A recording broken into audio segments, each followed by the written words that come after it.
Hello, everyone. As you're coming in, please let us know where you're tuning in from, or let us know what brought you here today.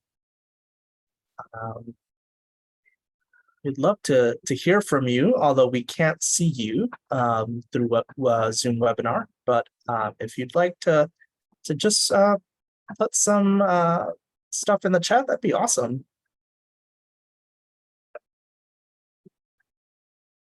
And we're about halfway to where we should be. If you missed what I said, please let us know where you're tuning in from. I'm not at the Mark Twain House, unfortunately. I am over the river in East Hartford. But I'm sure we have people from all over. Looks like we have someone from Savannah and Rhode Island.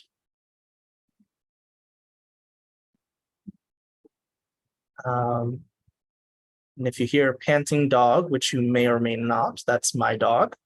He's hot, and I just put him into this air-conditioned room, so it's cooling off. And as more people will join us, I'm sure in the next minute or so, I'll just go ahead and get started. If this is your first time joining us, I'm Omar Acevedo, and I'm the Literary Program Coordinator here at the Mark Twain House Museum in Hartford, Connecticut. Thank you for joining us for this virtual program for Under the Eye of Power, How Fear of Secret Societies Shapes American Democracy. First, I want to thank our sponsors. Our virtual programs are produced in part with support honoring the late Frank Lord. We are very honored we're happy to honor his memory with these programs. And we are also incredibly grateful to the Wish Well Foundation and Connecticut Public WNPR for supporting all of our virtual programs. Please consider supporting our museum by becoming a member. All members receive free admission to our author programs, the House and Museum, year-round discounts in the store and cafe, and much more. I'll put a link in the chat right now so you can take a look at that at your leisure. Now on to our guests. Our author is Colin Dickey.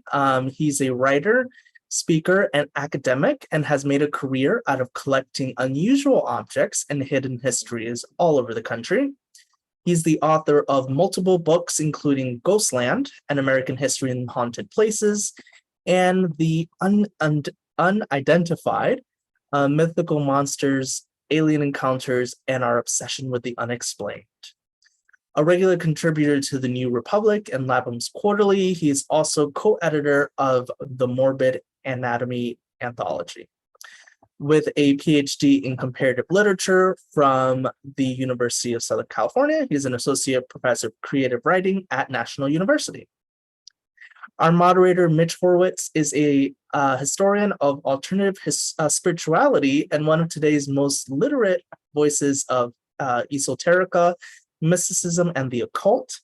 Mitch is a writer in residence at the New York Public Library and the Penn Award-winning author of books including Occult America, One Simple Idea, The Miracle Club, Daydream Believer, Uncertain Places, and the forthcoming Modern Occultism. Mitch's books have been translated into French, Arabic, Chinese, Italian, Spanish, Korean, and Portuguese. And fun fact, his work is censored in China. We encourage you to have a conversation in the chat. If you have a specific question, please post that directly into our Q&A section. Please also know that you can click on captions to see live auto captioning for this event. And finally, and perhaps most importantly, I will be putting a link in the chat to purchase Under the Eye of Power through our museum store. Your purchase will support our museum and our honored guest. Now that is all from me. I will turn this over to Colin and Mitch. Please sit back and enjoy.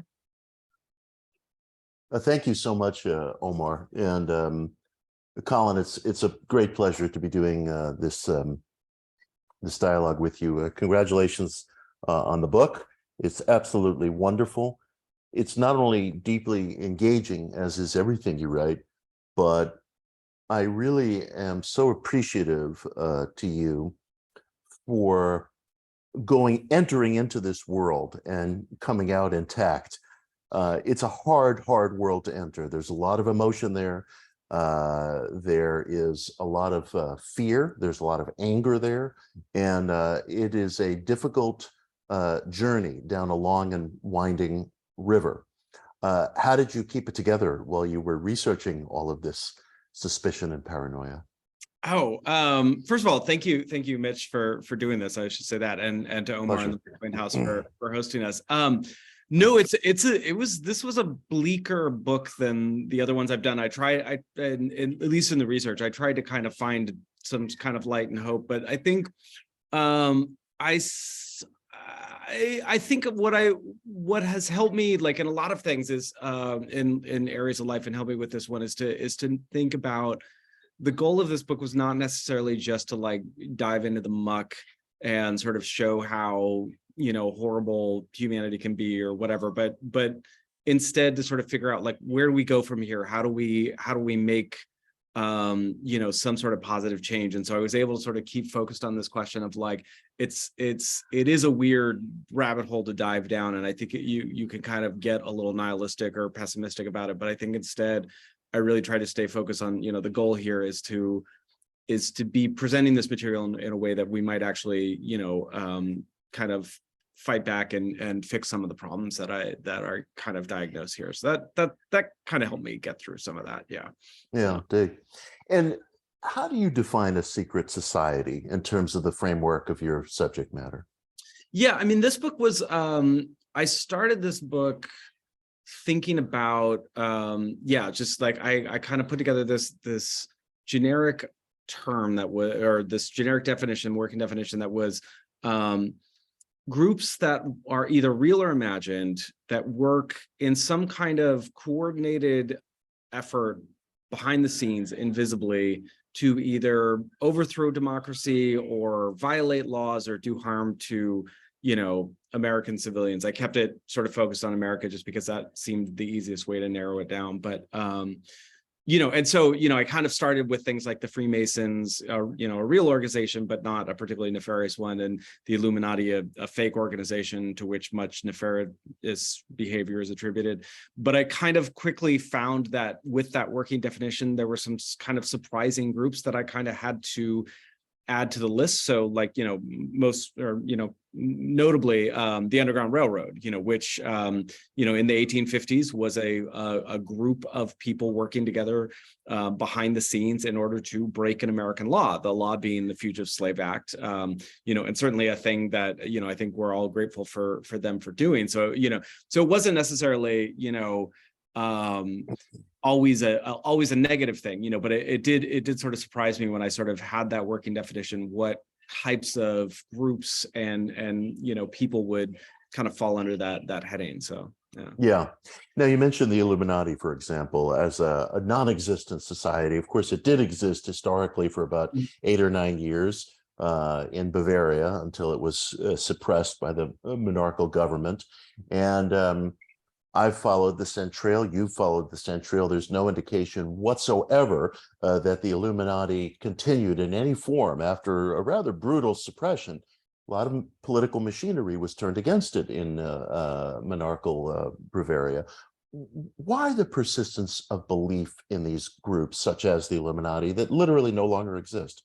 Yeah, I mean, yeah, you're absolutely, yeah, like a group that barely lasted not even 10 years. But continues to be in our hearts and minds some 250 years later. I mean, like an amazing PR team, just really, really, really good at viral marketing. I mean, I think that the Illuminati is a good example. I think of like I started the book with this quote by the 20th century philosopher Karl Popper, who's actually the guy who coins the term conspiracy theory, and his line is, the conspiracy theory view of society happens when you get rid of God and ask what's in his place, right? And I think that the difference between a regular conspiracy, an actual conspiracy like Watergate, Iran-Contra, and a conspiracy theory is that the object of a conspiracy theory, the Illuminati or the lizard people or the Catholics or the Jews or whomever you want to sort of attack, is sort of universally powerful, and they exist as a kind of theological explanatory mechanism for all the ills of the world. You know, the Illuminati persists because it's an attractive kind of object to think about, because there's no bounds. You know, the fact that they are so invisible, the fact that there are no traces, there's no evidence of the Illuminati because they don't exist, means that they can be anything. They can be anything to anybody. They don't have any sort of like tangible, you know, empirical thing that could be proved or disproved. So they sort of grow into this sort of theological kind of existential sort of catch-all, and I think that is really a thing that satisfies a kind of deep psychological need for some people. Now, here's a question that I really have wanted to ask you for a while. There are some people, probably some of our own colleagues, who would agree with us, yes, sure, factually, the Illuminati is no longer real, Freemasonry is a harmless group on the American scene, et cetera, et cetera. But some will argue, some observers will argue that we in the 21st century should see all these conspiracy theories as parabolic. They may not be factually true, but they're revealing of a subtler narrative. Are you sympathetic to that argument? I mean, sometimes, yeah. You know, so one of the people that I interviewed for the book, Patricia Turner, is a folklorist at UCLA, and she has this great book, I heard it through the grapevine, which is about urban legend and folklore in Black communities in America, and talks about things like, for example, Marlboro is secretly owned by the KKK. Her book is from like the early 90s, so some of these conspiracy theories are a little dated, but you know, or another one, Church's Chicken has a sterilizing agent that makes Black men in particular impotent. You know, and again, these are factually incorrect conspiracy theories. But I think what she talks about, and I find very sympathetic, is this idea that these are stories that, you know, sort of, you know, actually disenfranchised communities are sort of using to kind of, again, sort of make sense of the complexity of structural racism, the complexity of, you know, urban disinvestment and poverty, and are looking for a kind of like almost shorthand that sort of, you know, gathers up some of these threads in a way that sort of is sort of easier to grasp onto than, you know, than a kind of more, you know, sociological and economic sort of history or something like that. And so I'm sort of sympathetic to some of that. Again, I mean, I think that, you know, that's a slippery slope to kind of go down, but I sort of understand the impulse. And so I understand. Yeah, I think like in a lot of cases, in most cases, there's some sort of kernel of truth in a conspiracy theory that I do sort of recognize and find sympathetic. And the question is sort of, how does that kernel of truth get then spun into something that is sort of a lot more sort of fanciful and sort of harder to defend intellectually, I guess. So. Yeah. And as you were working on the book, did you find that either currently or very recent to our history, belief in conspiracy theories and secret societies of a certain type has actually affected policies? I know there are flamboyant figures who find their way to Congress and whatnot, school boards, but have any policies actually been affected by our love-hate affair with conspiracy theories? You will, like, historically, definitely, yes. You know, I mean, again, like one of the things I found about, you know, my argument about the 1850s is that the rise of the Republican Party out of the ashes of the Whigs sort of comes about because there are these competing conspiracy theories that are sort of like running through America, and the Republicans are sort of able to successfully marshal the anti-Catholic know-nothing conspiracy theorists, as well as the sort of northern slavocracy conspiracy theorists, people who are sort of arguing that the government is being run by wealthy slave owners and sort of corrupting civil liberties. And the Republicans, Salmon P. Chase and Abraham Lincoln and the sort of various figures are able to kind of rework those into a sort of successful, campaign pledge that then they, gets Lincoln elected, and the rest is history. So that has definitely been the case throughout our history. right now, I mean, there's been so many conspiracy theories around, again, like demographic change, this idea that like, our sort of racial and ethnic makeup in this country are changing. And I think that it is impossible to dissociate those conspiracy theories from, Trump's sort of wall building exercise, the xenophobia that's, rampant in, Ron DeSantis in Florida, and even to some extent, the kind of triangulation that, the Biden administration and the Democrats are doing to sort of try and appease that kind of rabid xenophobia, or at least blunt it in some sort of way. So yeah, I think that it's difficult to trace such things because they're often thread through kind of more normal policy decisions, but I think it's hard to say that they're not there in some form. Good. Now, referencing our own generation, you mentioned replacement theory, for example. I don't know if it's possible to generalize along these lines, but if it is, what is it in your experience that conspiracy theorists want? What do they want?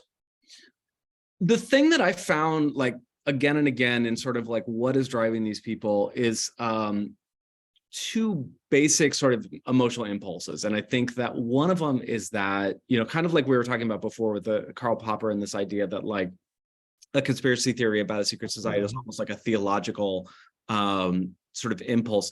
I think what conspiracy theories do for people is they provide a narrative and an order in a world that can seem chaotic or sort of random or sort of uncertain. And I think, again, like if you think about like the last 3 years is sort of a good example, right? I mean, like suddenly our, with the COVID-19 vaccine or virus and the sort of lockdown, we had like our lives were sort of completely thrown out of whack. Everything seemed sort of uncertain and ambiguous and sort of chaotic. And you saw a very distinct rise of people sort of processing that experience through conspiracy theories about China, about vaccines, about the deep state or whatever. And I think what those things do is they give a shape to an uncertain world. And even if that shape is sort of malevolent and nefarious, I think it still is comforting on a psychological level for people. So I think like that's one thing that I think they really do. And I think the other thing I found when I was sort of going through this book and writing this book and the history, like the thing I found again and again, almost to the point of like banal repetition, is that these conspiracy theories get deployed to push back and blunt social change, particularly those involving segments of the population sort of demanding visibility and equality and liberty. And these conspiracy theories get sort of invoked and run almost like a playbook in order to try and stifle that change. I mean, we've talked a little bit about the Great Replacement Theory, but I mean, like kind of one of the more noxious and vicious ones, I think that sort of obviously illustrates that is the sort of pernicious conspiracy theory of the civil rights era that Black people did not want equality and economic justice of their own accord, but rather they were being put up to it by a bunch of secret Jewish Bolshevik agitators. This idea that like, so these conspiracy theories, particularly around secret groups, get invoked as a way of kind of delegitimizing or attempting to delegitimize social change about, disenfranchised groups or changing demographics. And I think that's a thing that happens again and again and is happening once again right now. So yeah. Very interesting. One of the things I'm struck by, particularly on social media, is that a lot of conspiracy folk consider themselves free thinkers of a certain sort. They're the ones who have taken whichever color pill it is you're supposed to take to see the world as it really is, and we're archons or something, or the bad guys try to keep it bottled up. And my personal experience, especially speaking as someone who has heterodox beliefs himself, is that as I see it, many people who are steeped obsessively in conspiracies are not free thinkers. They are endangering to free thinkers. People who have unusual beliefs or come from unusual walks of life, whether they're modern day witches or neo-pagans or whatever. I mean, we saw this in the Satanic Panic, along with lots of other innocent folk who have no association whatsoever with any kind of heterodoxy. They get targeted. And it's a very peculiar aspect of conspiracy culture that I guess they feel that they're disempowered. They feel they're the free thinkers, and I see them as frequently endangering free thinkers.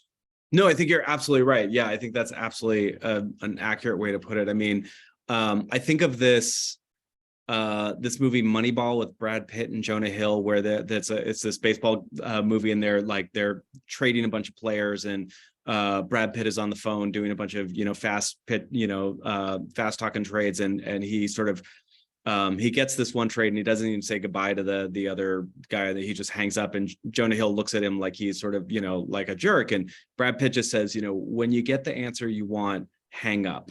I think of that line so much in the way that I see these supposed like free thinkers.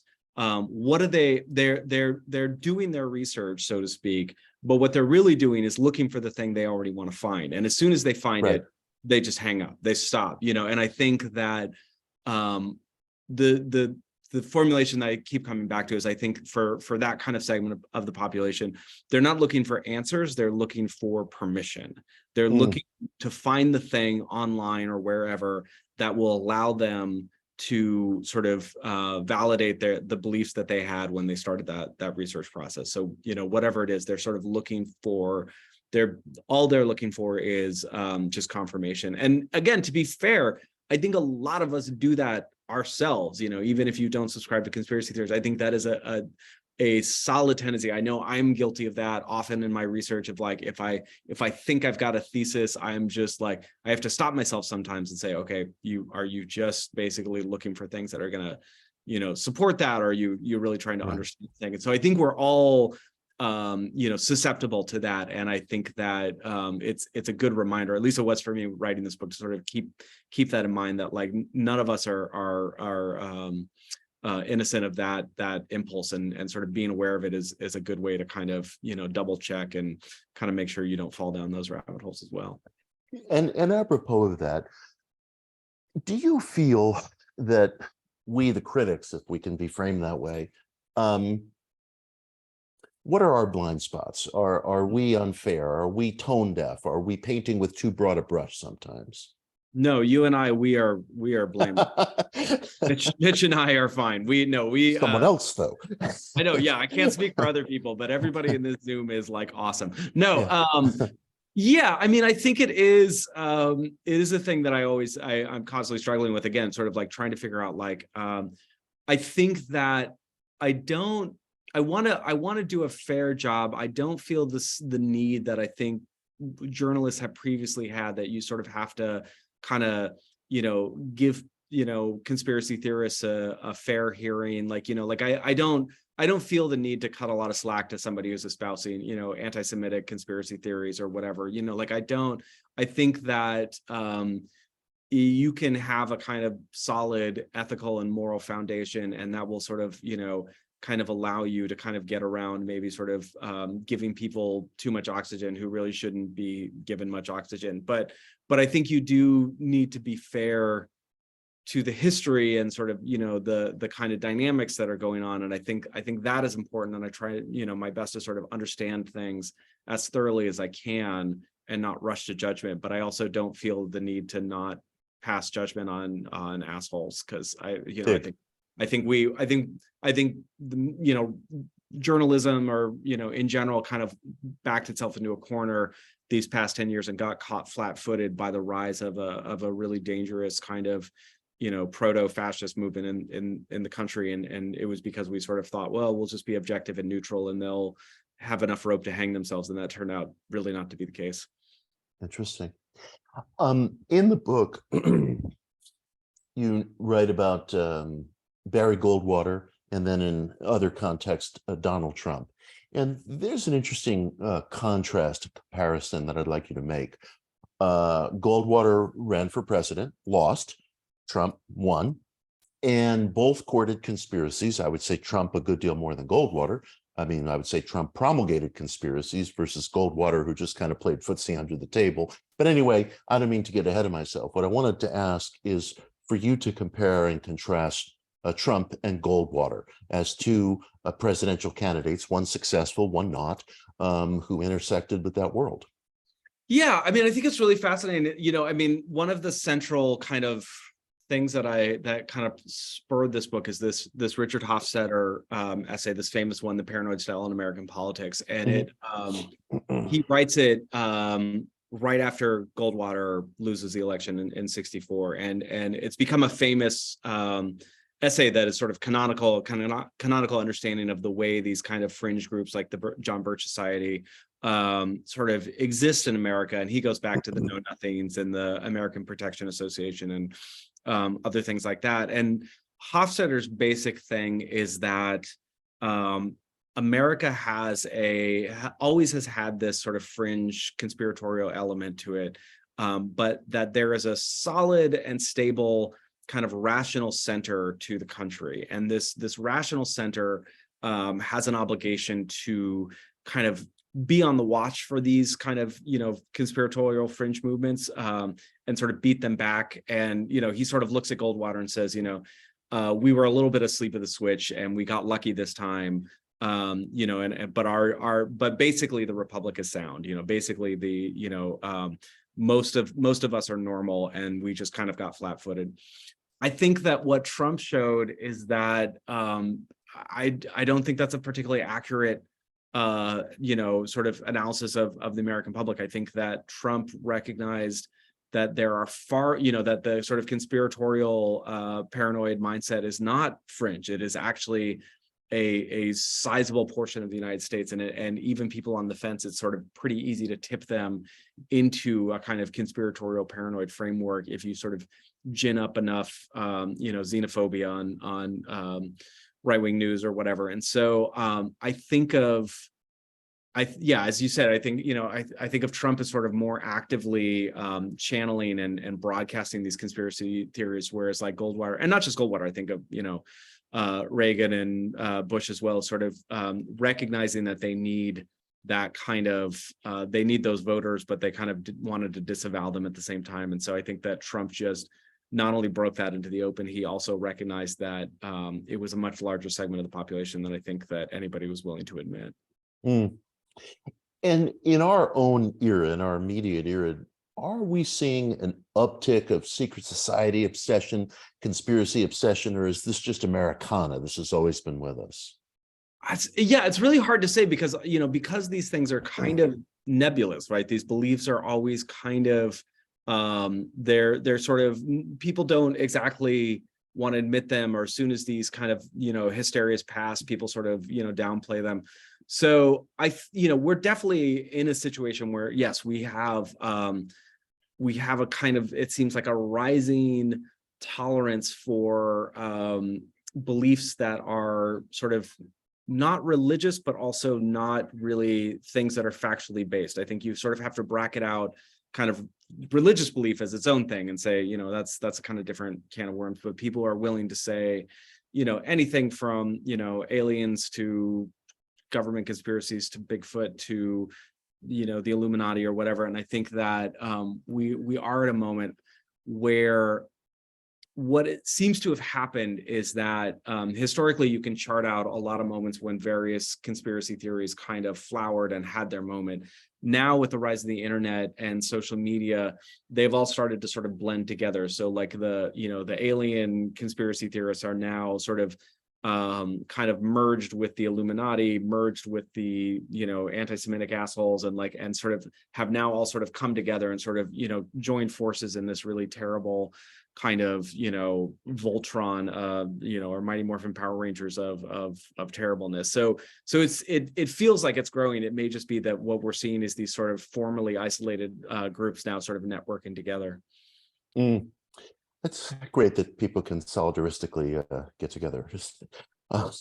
I've worked hard, as you have, to document the fallacy of the Satanic Panic hysteria, and you write very vividly in the book about it, particularly the McMartin preschool cases. Possibly, at least at that time, that was the longest running criminal trial in U.S. history, and netted absolutely nothing but just ruined lives, just absolutely innocent people. Counselors, daycare workers, and so forth, who never did anything to anybody.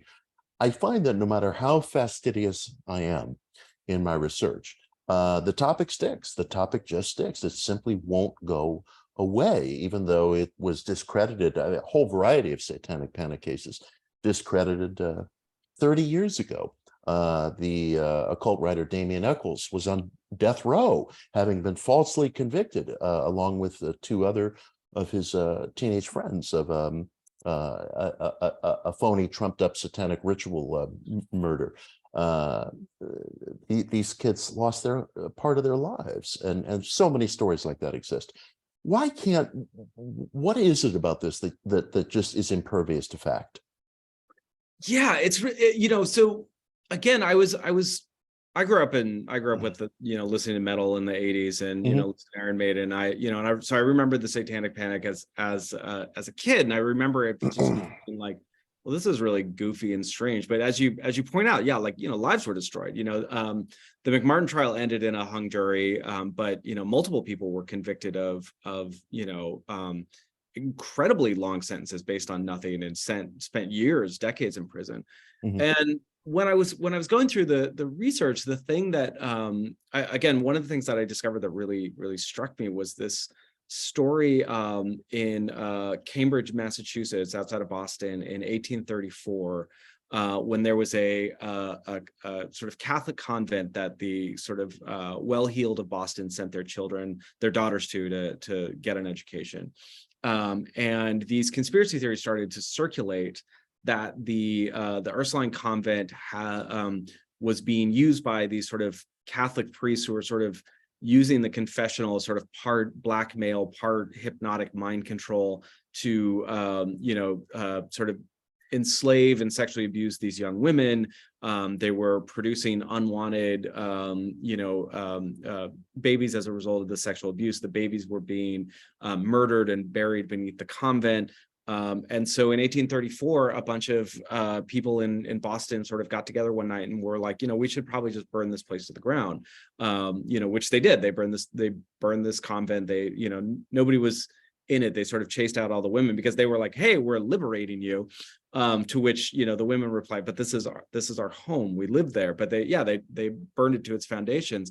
And so the analogies to the 80s Satanic Panic and the sort of QAnon Pizzagate stuff of the last 10 years were too hard to ignore. We've seen over and over again that one of the formulations that this kind of paranoia takes is this idea that women, and now increasingly children, are perpetually vulnerable to cabals of sort of not just like sexual abuse, because that is a real actual thing that happens, and by no means to downplay any of that, but rather this kind of fantastical, mythical, kind of supernatural network of people who are sort of diabolically going above and beyond sort of ordinary abuse. And just to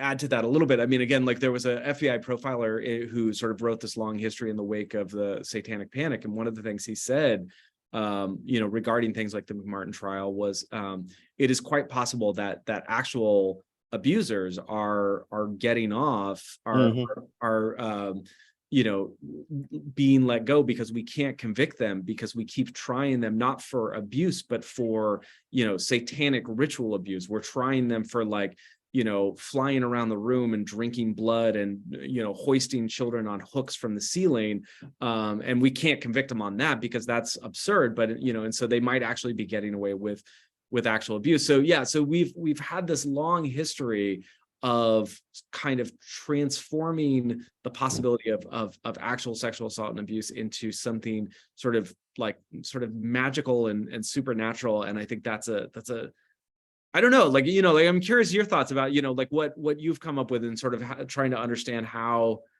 people sort of I have my theories, but I'm curious about yours, what that kind of transmogrification from sort of the ordinary to the kind of magical is doing for the American psyche. Do you have thoughts? Well, I am struck that everybody, anyone I've ever encountered who's hung up on hardcore conspiracies or satanic panic, hysteria, things of that nature, they see themselves in a very heroic light. I mean, they really feel very, very self-confident without a splinter of doubt that they are standing up to the bad guys. And when they look in the mirror, they see a good guy. And I suppose it lends meaning, morale to life. I do notice that a lot of these folks, not all, but a lot, function anonymously. They have, nicknames and Twitter handles and things of that nature. And I suppose in the same way that some people gain a sense of self through job, through family, through being a musician, whatever it is they do in life, these people gain a sense of self through fighting the bad guys. And it's become such an odd situation that there's an Italian sociologist of whom I'm a very big fan named Massimo Introvergne, and Massimo has studied modern Satanism, and he's remarked that what could be called anti-Satanism is vastly, vastly larger and more influential than anything that you could possibly call theistic Satanism or philosophical Satanism. And it is, of course, true. And, he points out it's this weird thing where you have a fairly large movement that's constantly in search of an enemy, and there's no enemy, and there might be a bad guy who's getting away, apropos of what you were saying, because fantasy is being brought to bear rather than just convicting somebody for something that's punishable under law when it's actually found out. But instead we have a movement chasing a phantom enemy to a very great extent. Yeah, it's fascinating when you talk about it giving a kind of meaning to people's lives. I had a friend who I worked with who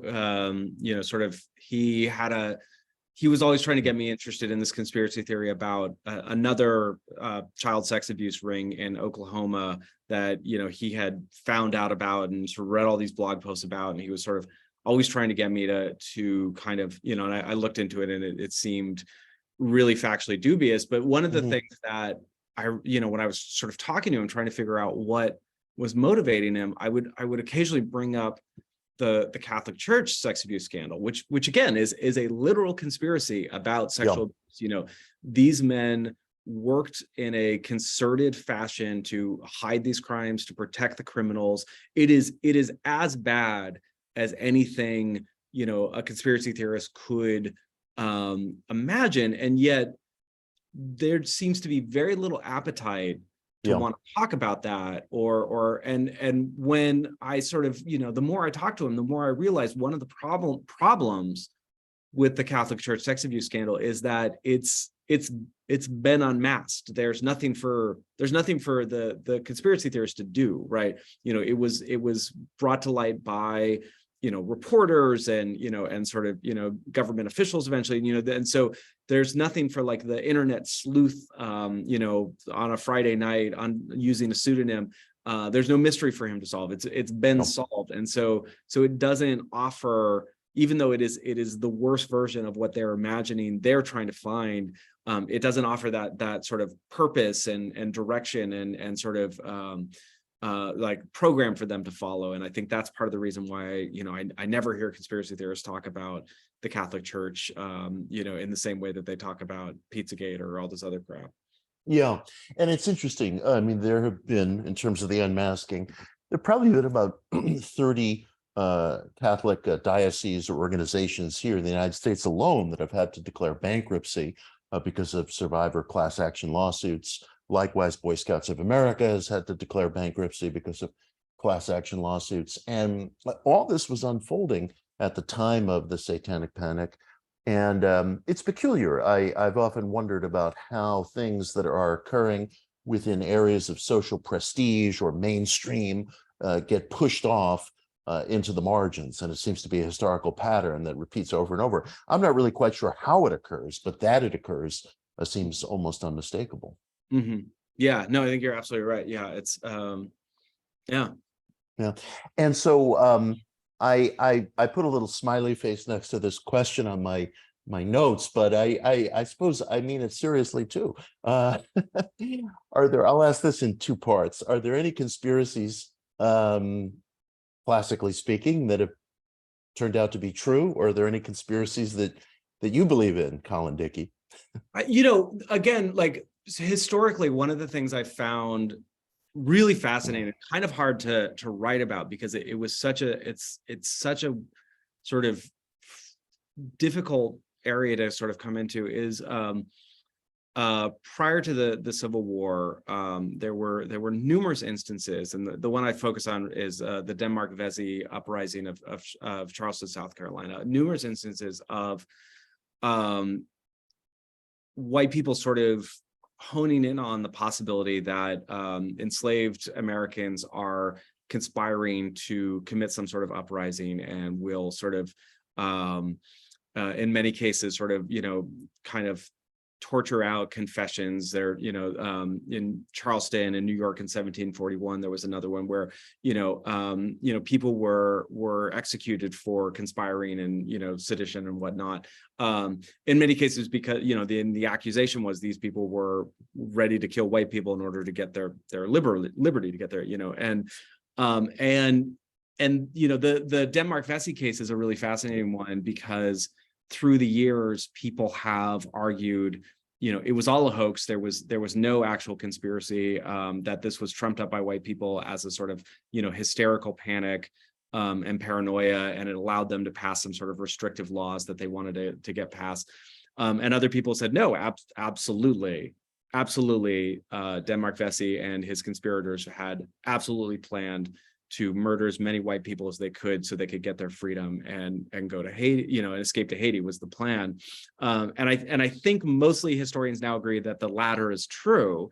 And one of the historians that I interviewed, Lenora Warren, she talked about the sort of fact of slavery as not being a dynamic between the slaved or the enslaved and the slave owners, but rather a perpetual war between the victors and the captives, that there was never sort of status quo, that it was a constant war, that enslaved Americans and people brought over from Africa were always trying to escape, and if that meant lethal means, and so I think of those kind of things where we have this kind of historical record where we do have a lot of actual viable conspiracies that also were sort of taken as conspiracy theories. So you did have these sort of white slave owners who were hysterical, who were paranoid, who were sort of like imagining phantasms all the time, but that didn't make the actual conspiracies any more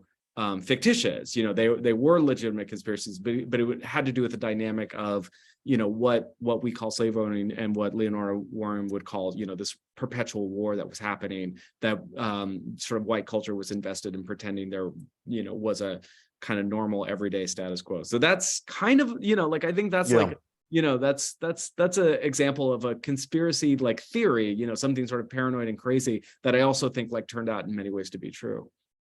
It's interesting. It makes me think of what you were speaking of earlier about urban legends and the psychological component to urban legends.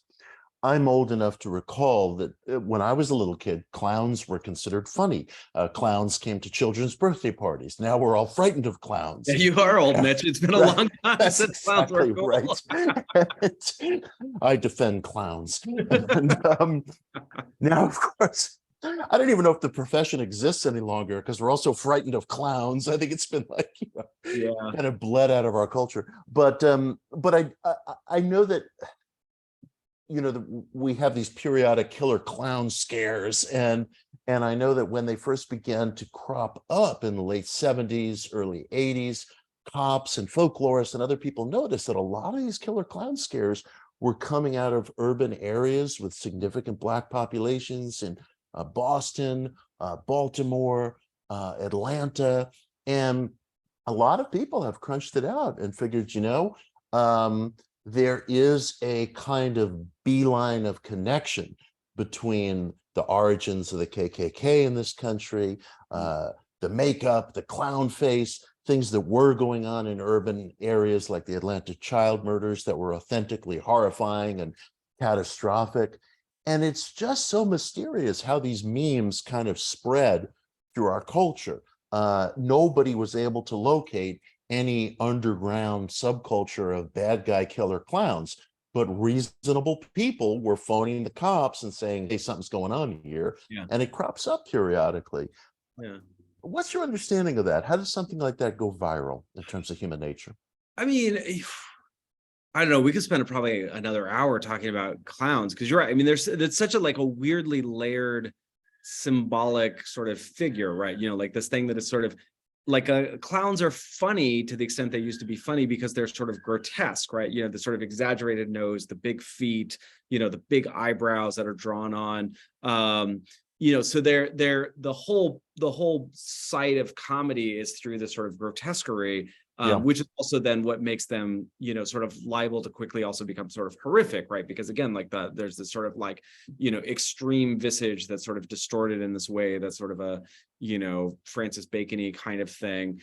And so I think that like that kind of flip from like, you know, the grotesque as you know, sort of welcoming and homey and homely, to the grotesque as uncanny, as sort of like, you know, I think like accounts for a lot of why it becomes this kind of central, you know, kind of figure, I guess. Stephen has added into the chat, and I think this is a good point. We do have one historical killer clown, John Wayne Gacy, but as far as I remember of Gacy, he did his clowning separately from his murdering. I don't think he was like he compartmentalized. Gacy. Yeah, like he was a clown as like a you know, like he went to hospitals for kids and he entertained them, and then he, you know, his murders were in a different situation. But anyways, yeah. So yeah, no, I have many thoughts on clowns, but I think well, maybe a next book, you know. Next book must be a clown trade organization that's wringing its hands trying to figure out how do we get back in with the public. I want to turn things over to questions from our attendees. I have more than I'm happy to ask you, but there's probably questions in the question box and elsewhere. Omar, did you want to jump in and ask some questions from the chat? Sorry about that. I don't see any questions at the moment. So if you'd like to continue asking questions, Mitch, and hopefully happy to. Folks will ask some questions. Yeah. Another question I have for you, Colin, is as you were doing your research, did you come upon shared personality traits among folk who really traffic in conspiracy theories, or was it a diffusion of people? No, I think like the common perception is that people who believe in conspiracy theories are like stupid and uninformed, or, you know, like just like intellectually not bright. And I don't think that's the case. I think absolutely not the case, right? I think that what I find is that there's a couple of personality traits. One, you know, as I said earlier, and we've been talking about, people who get anxious around sort of uncertainty and chaos and randomness. I think there's, you know, a segment of the population for whom can be hard to process. And again, I think a conspiracy offers a kind of narrative, even if it's malevolent or nefarious, that sort of, you know, allows for them to sort of feel sort of okay. I think that's one thing. I think you know, one of the people I interview in the book, I've been friends with for a long time, and his ex-wife, who I knew many years ago, I haven't talked to her in a while, sort of went from being a kind of classical Obama liberal to a QAnon believer. And I talked to a friend of mine about that whole evolution. And one of the things we talked about was how she was somebody who was sort of always looking to belong. You know, that she was sort of didn't quite fit in with her family growing up in Florida, came out to California to kind of, you know, remake herself, just kind of all throughout her life has been kind of looking for community, you know, did like multi-level marketing schemes, had like Etsy stores, was sort of always looking for the thing. And the friend that I talked to, I mean, his thing was basically what QAnon offered her was community. I mean, again, a pretty kind of noxious and odious community, but it was like suddenly a group of people online who were kind of affirming her and telling her ideas about where the, you know, blood drinking Satanists was, you know, valuable and that kind of stuff. So yeah, that kind of stuff. So. And I have a question that's kind of a follow-up to that, but I just want to amplify something you said, which is that no one should make the mistake of thinking that these folks are in any way unintelligent or incapable. I think one of the things that shocks mainstream folk when they come head to head with a conspiracy person is how formidable they can be intellectually. They are very capable of defending their theories and defending their point of view. That capability may have married to it, as you were pointing out, a kind of proclivity to just look for preference and then stop reading and then exit completely. And I've seen that innumerable times. But this is a kind of a related question. As you were working on the book, were you able to forge constructive relationships with any promulgators of conspiracy theories, people with whom you had nothing in common in terms of outlook, but were you able to do it, or was it just too difficult in terms of the emotions that come into play? Interesting. Yeah. Before I answer that, I'll just because Stephen asked if we talked about the Anti-Masonic Party. We did not in this talk. It is in the book, and if you have questions about them, I'm happy to answer them after I answer Mitch's question. So if there's something specific you want to talk about at the Anti-Masonic Party, I'm happy to. Let me know in the chat. But Mitch, to your question, I mean, the most sort of enlightening thing I found, and this is actually not quite in the book, it was another article I wrote, and was about this guy with this this conspiracy theory about this Oklahoma child trafficking ring that he sort of got me, tried to get me to believe, and I kind of just couldn't find any evidence, and I instead tried to really sort of listen to him and sort of work through what was motivating him and why he was thinking about this. And what I kept coming back to, and I think we've already talked about this tonight, was that what mattered to him was that he saw himself as a protector of children, as somebody. He was a good guy who cared about children, cared about their well-being, and this was an example of children in danger, and that had really sort of gotten him really obsessed with this conspiracy theory. And so what I tried to do, I don't know how successful I was in the end result, but what I tried to do was basically, how can I get him thinking about that thing that matters to him, making sure that children are safe and protected, that doesn't actually involve him sort of, believing this conspiracy theory. So we sort of started to shift the conversation to this documentary that I'd seen that was a documentary about a guy who, when he was a child, was abused, and sort of, making sense of his life. And, so it still allowed him to sort of kind of express his kind of empathy and concern for people in that state, but it was not something that was sort of based on sort of fanciful conspiracies. And I think as a result, it was, hopefully I was able, my goal was to kind of get him to shift into those areas where he could still talk about that stuff, but not in a way that was sort of, fanciful and strange. Carl asked a question in the Q&A. I missed it. It wasn't in the chat, but Carl's asked, what do you think of someone like Robert N. Wilson that treats conspiracy theories as farce and slapstick? Do they make these theories safe? That's a great question, Carl. Hi, Carl. Carl, for everybody, is actually in the book. He went with me on a little adventure in Nashville, and so he's in the book. But no, I think that's a really good question. I think that for the longest time, I thought, yeah, this is great. This is sort of a way of sort of making fiction out of it. I think these things are so rich for fiction. I mean, I'm a big fan of Thomas Pynchon and this idea of writing novels that sort of delve into this. And I think it's a fascinating sort of time period where the bleed between fiction and nonfiction is really starting to sort of dissolve, or the boundaries are dissolving. And one of the things I think of like my last book, which had more to do with aliens and stuff, there was this really bizarre feedback loop where the writers of the show The X-Files were sort of pillaging early online forums, chat forums, bulletin boards and stuff like that for weird conspiracy theories that people believed, and then they would go and write X-Files episodes based on those conspiracy theories, and then those would go wide. And then the public would be like, oh yeah, now this is real. This is the show is fake, but it's based on this real conspiracy theory, and became this sort of feedback loop. So it's sort of, it like we're kind of increasingly at this moment where there's sort of less and less discernment between what is fiction and what is not. And so I don't know to what extent people are still like reading Robert Anton Wilson, but I'm curious to see whether that kind of like explicitly sort of satirical mode is enough of a break to kind of make people sort of convinced that this isn't actual real life that they're reading. Yeah, and Stephen has a question that appeared in the chat. He's curious to learn, with respect to the anti-Masonry movement in this country, how Masonry went from being well-respected, claiming the allegiance of many founding fathers, which it did, to being vilified only a generation or two later.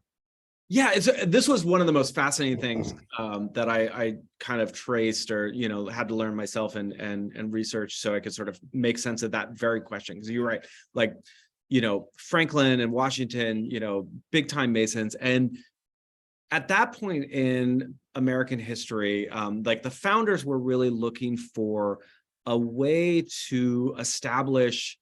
They didn't like the sort of English hereditary aristocracy, but they wanted some kind of aristocracy. They wanted, like Franklin saw himself in a benevolent-ish, but also kind of an obnoxious way, as kind of like a first among equals, right? He was going to sort of like model what it meant to be a good democratic citizen. And that wasn't for everybody. That was for kind of enlightened men like Franklin and like Jefferson and those guys. And so they saw Freemasonry as a kind of a club that wasn't hereditary. Anybody could join, but it was a way of sort of establishing and distinguishing that they were sort of a higher like caste, so to speak. And so and that I think worked when Freemasons were by and large already the kind of the elite, already the aristocracy, already the upper class, or at least sort of like rising upper middle class dudes like Franklin and Washington, who sort of bore out that kind of early pull yourself up by your bootstraps nonsense. What happens by the 1820s is Freemasonry has exploded.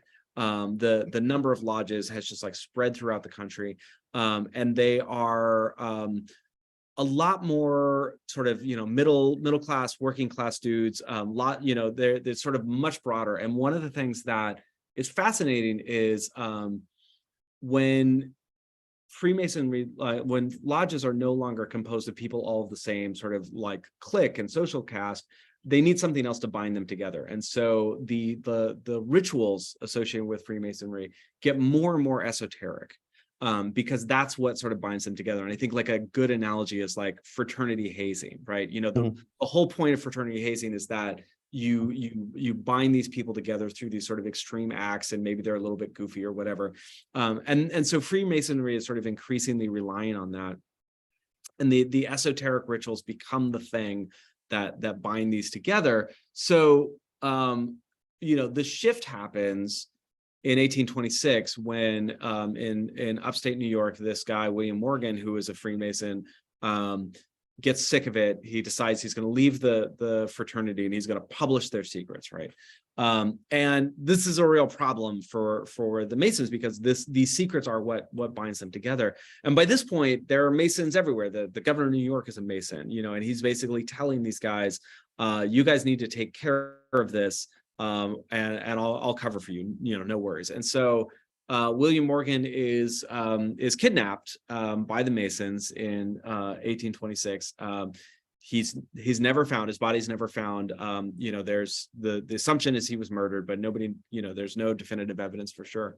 But it creates this backlash. It creates what becomes the anti-Mason movement, and it's that moment in which Americans are finally like, wait, maybe it is not actually healthy for democracy to have this entire kind of like parallel organization within democracy, where you have governors and mayors and business owners who all feel that they're beholden to each other rather than the Democratic Party. And so it sort of it builds as Masonry has been expanding over the decades between the 1780s and the 1820s.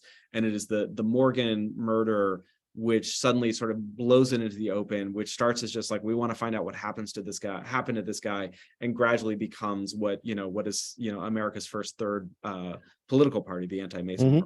So Yeah, I think that's an excellent exegesis. And I would add to that something that you were pointing out earlier, which is that one of the shadow zones that we get into with conspiracies is that they will from time to time intermingle with fact. Obviously, human trafficking is a problem in our contemporary world.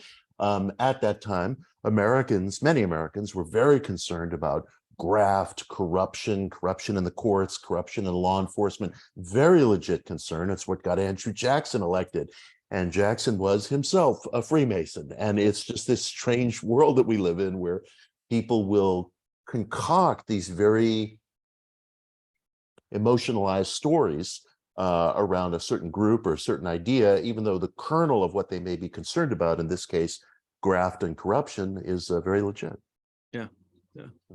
Interesting. Let me just check to see if we have any other questions in our chat. We're going to be wrapping soon, so if anybody has questions, please pop them into the chat. Another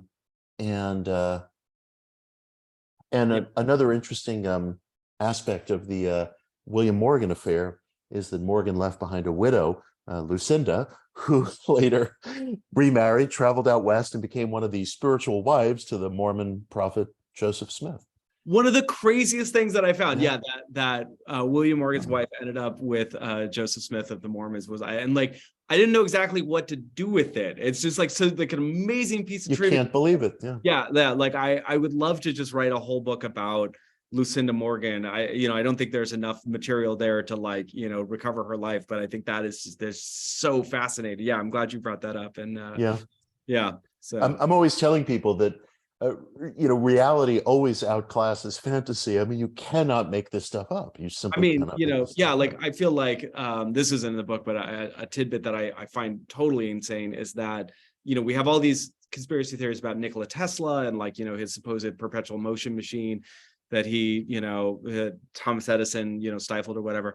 When Tesla died in a New York hotel, the first person to analyze the contents of his safe and his papers was John Trump, Donald Trump's uncle. I never heard that. Who was himself a physicist, and Donald Trump would describe as the smart one in the family. And I'm just I'm blown away that for all the conspiracy theories surrounding Tesla, all the conspiracy theories coming out of Donald Trump's sort of people, nobody has ever tried to never seen that put together, even though it's a factually true sort of weird coincidence. But I feel like the conspiracy theorists are asleep at the switch on that one. So well, we have your next books, Killer Clowns, Lucinda Morgan, and Trump's uncle. Yes, Tesla. Right. That's the title right there. Yes. There you go. That is that. Megan asks real quickly, as I think we are low on time, but this is a great question. Did the anti-Mason movement spur the Second Great Awakening? I have not put those two together. I love sort of the history of American apocalypses. And so I'm sort of thinking out loud because I don't know that I think that I would put them as sort of like a direct causal connection. I think there's kind of overlapping concerns and sort of what's happening in the 1820s through the 1830s, sort of leading up to that Great Awakening. But I don't know. Megan, ask me that again in a couple of weeks. I'm gonna just kind of lay on the hood of a car watching the stars and sort of think about that for a couple of days, because I think that's a totally fascinating question. I wish I had a better answer for that, because that's really cool. So and to close on this, Carol asks, where do you find truth? How do you get to the truth of it all? Carol, that's a great question. I mean, partly I think that there are sort of standard kind of historiographical tools, right? If you can find something documented in multiple first-person sources, you can take it to be true. Kind of that kind of stuff. I sort of start with the bedrock, but I think I spend a lot of time asking myself, what is this person who I'm reading or researching? What are they trying to convince me of? And how are they making that argument? I think you have to sort of you have to kind of keep in mind your own confirmation bias, as we've been sort of saying before. I assume that I'm looking for answers that I already have the answers to, and so I kind of have to keep kind of pushing back on my own conclusions. And also just kind of, on some levels, just sort of asking yourself, like, what can I start with? What actually happened? What's on the page, in the documents that I can sort of start with and sort of build from there. And it's sometimes a kind of slow, torturous process, and it sometimes doesn't give you the answers you want, but that's, the end of the day, it's sort of the best you can do. Yeah. So. And if I may, I would add to that, it dawned on me at a certain point that the search, whether it be ethical, intellectual, spiritual, does not require an enemy. There are bad guys and there are bad actors, and we need to know about them. And some cases, as a body electorate, we need to do things about them. But the search does not require an enemy. And where that's a prerequisite, I think usually it goes into the wrong place. That's a great point. Yeah. So. Yeah. Well, Omar, I think we'll turn it back over to you. This has been such a pleasure, and I really want to encourage you all to read the book. I've been enjoying it immensely. It's gotten me through several airplane trips, and I'm very, very grateful to talk to you tonight, Colin. Thanks so much. Yeah, thanks, Mitch. Yeah, this has been a super fun conversation. Thanks, everybody. Thanks for the questions. So yeah, it's been great. Yeah, this has been great. Thanks so much, Colin. Please buy Colin's book. And thanks so much, Mitch, for acting as moderator this evening. This has been a really cool conversation, and I'm definitely going to pick up that book to learn more. Buy Colin's book. You can do so through our museum store or anywhere else. And please join us at the museum for a tour. We're open every day. You can check our website for more information on ours. And we will see you very soon. Have a great evening, everyone. Thanks, everybody. Thanks again. Good night, Omar. Good night, Colin. Thank you. Night. Thanks. Bye.